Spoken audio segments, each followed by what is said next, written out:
Hello and welcome back to Bookish. What I want to talk about today is voter disenfranchisement and or voter suppression. I prefer disenfranchisement as my term. This is essentially just a history of attempts by the United States government and various state governments to suppress or disenfranchise African American voters. And of course, this starts off, as do many issues involving institutionalized racism in the United States. During the Civil War, Lincoln issued the Emancipation Proclamation, which, declared the slaves in the 11 Confederate states free. By the way, he did not free the slaves in the Emancipation Proclamation in the four slave-owning states that remained in the Union. That would be Kentucky, West Virginia, Delaware, and Missouri. But he issued a proclamation freeing the slaves in those states. Then, when the North won the Civil War and could make emancipation a reality, Union generals, who were part of an army that occupied the South, went through the South reading the Emancipation Proclamation, which more or less made announced to enslaved people living in these states that they were free.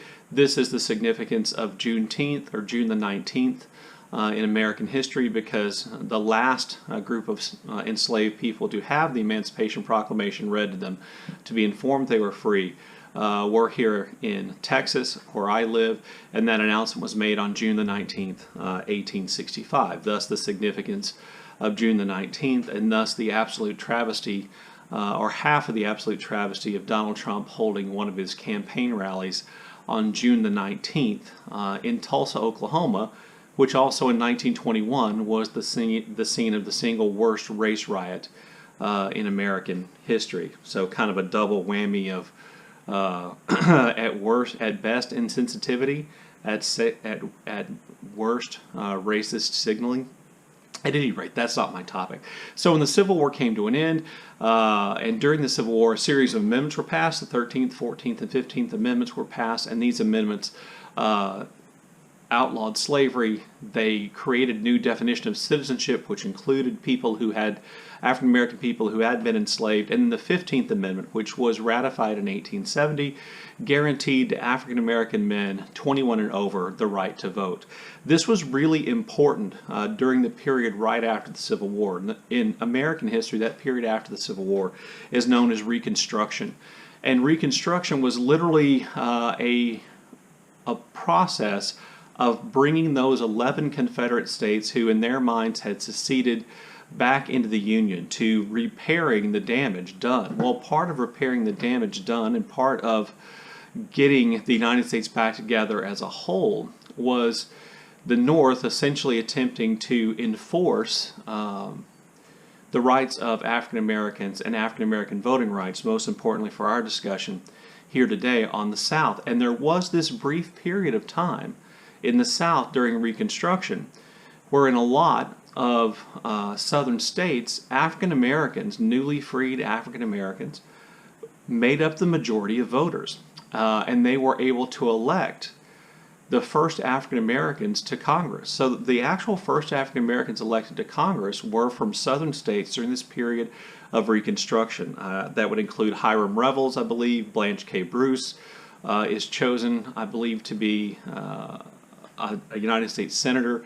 But the first African Americans in Congress actually go to Congress from southern states during this period of Reconstruction, and that's because for a brief period of time, African American voters in states like Mississippi outlawed white voters. Well, the reason for that was that for white voters to regain the right to vote, they had to, take an oath of loyalty. They had to pledge their loyalty to the United States. And then when they did, they could regain the right to vote. So what we see happening throughout the period of Reconstruction is that as Reconstruction goes on longer and longer, more and more white voters gain the right to vote. So eventually, white voters would outnumber African American voters in all the southern states one way or another. In the meantime, though, in an attempt to suppress African American votes, to limit the number of African American people being willing to vote and therefore bring the vote back into balance from the white Southerners' point of view, groups like the KKK came into existence. The KKK and other organizations like it wasn't the only one. The KKK and other organizations like it came to existence to terrorize African Americans, to make them so fearful that they wouldn't vote, to destabilize Reconstruction governments, and to spread terror throughout the South as a way of suppressing the African American votes. So that was done to try to again suppress African American votes. That's the primary reason the KKK came into existence. Now I'm going to do another video later on about the Confederate flag where I'll give a little more information about the history of the Ku Klux Klan, but that's a part of what it did. So then as we go through Reconstruction leading up to 1876, what we see is that the number of white voters begins to outnumber African American voters. This is just a population reality. There was no state in the South where African Americans were the majority of the population, and sooner or later white voters were going to regain their voting majority, and that begins to happen in the 1870s. So what we begin seeing happening in the 1870s is that once white Southerners regained their right to vote, they elected Democrats because Lincoln was a Republican, and therefore African Americans in the 1860s, 70s, and up until around 1936 primarily voted Republican. They elected Democratic state government officials who began putting in place the Jim Crow laws and the black codes and things that limited the rights of African Americans. And what they also began doing was they also began putting in place things to prevent African Americans from voting, to give white voters even a greater majority by suppressing or disenfranchising African American voters. And a lot of people in the United States probably know what a lot of those things were, what a lot of those things were called. There were things like literacy tests where you had to prove that you could read or write or they wouldn't let you vote. Well, you can see the cruelty of that. Most enslaved African Americans, not only had they not been taught to read or write, but oftentimes it was illegal for them to learn to read or write because, after all, knowledge would give them power, which slavery is designed to take away from them. So a literacy test was one way to prevent African Americans voting. They also put in place poll taxes. That is a tax you had to pay to be eligible to vote. But one of the things that then they began to realize was that a lot of white Southerners couldn't pass those literacy tests, and a lot of white Southerners couldn't afford to pay the poll tax either. So a lot of, I think 7 of the 11 former Confederate states came up with what they called the Grandfather Clause. And the Grandfather Clause essentially said that if you could vote before the Civil War, then you could vote after the Civil War. So that meant that white men who'd been voters before the Civil War could vote whether they could pass a literacy test or pay the poll tax. But it meant no African American person in the South could use that same loophole to vote. And this then makes the poll taxes and the literacy tests even more effective at suppressing African American votes while increasing white votes. All 3 of those things, literacy tests, poll taxes, and this kind of grandfather clause, are going to be the main targets of the civil rights movement that really begins to gain momentum in the 1950s. One of the things I think is an underappreciated aspect of the civil rights movement is how much African Americans believed in democracy and how much they believed if they simply got the right to vote, that they would be able to do so. So if you notice, if you go back and read the history of the civil rights movement in the 1950s, a lot of the movement was focused on gaining voting rights, getting rid of the things I talked about, getting access to registration. By the way, voter registration was one of the ways in which southern states limited African American votes by simply, intimidating African Americans to prevent them from going to register to vote, or closing registration offices when African Americans got in line to register. They could also disenfranchise African Americans in that way. So then one of the achievements of the civil rights movement was Congress and the states ratifying the 24th Amendment. The 24th Amendment outlawed poll taxes. It eliminated one of those racist barriers that was being used to disenfranchise and suppress African American votes. And then in 1965, somewhat surprisingly, President Lyndon Johnson really gets behind the Voting Rights Act of 1965, and he's able to get it through Congress. So even though the South was dominated by Democratic politicians a Democratic president with a coalition of Northern Democratic congressmen and senators and Republican congressmen and senators from northern Midwestern states gets the Voting Rights Act of 1965 passed. And all of a sudden, all these other barriers that had been used to suppress, to disenfranchise African Americans fall away. And we come close then to eliminating race as a disqualifier of voting. Now, I've mentioned to you before that what an aspect of institutionalized racism in the United States is control. That slavery, the ultimate example of institutionalized racism, wasn't just about labor, but it was also about controlling African American lives. That Jim Crow and all these voting restrictions were about controlling African Americans by preventing them from being able to change things by voting. Well, institutionalized racism doesn't go away with the Civil Rights Act of 1964 or the Voting Rights Act of 1965. As I pointed out, it's replaced by things like, law and order politics, which focused most of its attention on African Americans, and the war on drugs, which focused most of its attention on African Americans. Now here, I'm going to be specifically referencing a talk I saw from Dr. Carol Anderson about her book White Rage. So from here on, that's where I'm getting my information.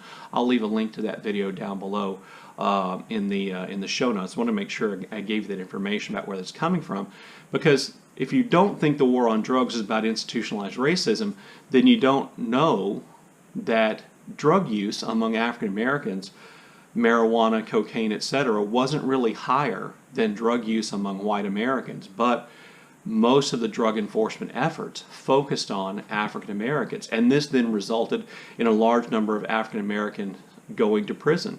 And as we had like the 3 strikes and you're in rule and tougher sentencing and issues with the crime bill and all those kind of things, what we see happening then is that more and more African American men, particularly, were going to prison on drug-related charges. And these law enforcement efforts focused the preponderance of their attention on African American communities, even though those communities were really no more a source of the problem than anywhere else. Well, the reason why that's voter suppression is that most states, or lots of states, then also passed laws that said if you were convicted of a felony, then you lost your right to vote, disenfranchising African American men who were sent to prison, oftentimes on relatively minor drug charges, and taking their right to vote away. Well, and this is really, I think, key to Dr. Anderson's point about, or one of her points about how institutionalized racism works today. In 2008, when President Obama was elected, he was elected because his organization was able to turn out a tremendous number of voters from minority groups, African American voters, Hispanic or Mexican American voters, Hispanic voters, Latino voters, Asian American voters, voters living in poverty. All of a sudden the numbers of those voters turning out went up, and he was elected and then re-elected president. Well, this then created fear among primarily Republican politicians, that if this kept going, then as you've seen expressed before, that if this kept going, then Democrats might win more elections than Republicans, which certainly seems to be true. Then something really important happened somewhere I want to say somewhere around 2014, 2013, the Supreme Court made a decision in a case involving voting rights. The case was Shelby County versus Holder. And in that case, with a 5-4, I believe, vote, with all 5 conservative justices voting all 5 conservative justices voted to end some of the provisions of the Voting Rights Act of 1965. And Chief Justice Roberts said that, some of these things were no longer necessary, and therefore a lot of restrictions or a lot of requirements states had to make sure that their voting was equal and didn't discriminate against groups of people. A lot of those things were dropped. This is when we begin to see states do 2 things. States, number 1, created the voter ID policy. Now you may be thinking, what's the big deal about a voter ID?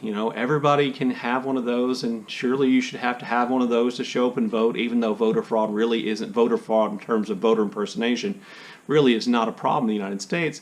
A lot of people think that sounds benign. And on the surface it is, until, as Dr. Anderson points out, you realize that the states get to decide what IDs count. So, for instance, you can use your driver's license and your passport as the voter ID you need, but you can't use your public housing identification card. Like if you lived in public housing, you have a photo ID to show that you're, a public housing resident. You can't use that one. Well, guess what? That suppresses the African American vote. States begin shutting down, DPS offices or places where you go get driver's licenses in lots of predominantly African American neighborhoods, making it more difficult for African Americans to get a driver's license or that ID card that they need to be able to vote. And all this is then done to limit African American votes. And then states begin closing polling places in African American neighborhoods, as we saw in Georgia. They close down the number of polling places. This makes the lines really long. This means people have to wait a really long time to vote. A lot of African American people and a lot of people in general can't afford to stand in a line for 6 hours to vote on a day where that is not a national holiday or any other day. They can't afford to stand there. And again, they're hoping this suppresses the African American vote. That's what it's intended to do. And that's where we are with disenfranchisement or voter suppression as a part of our continued institutionalized racism today.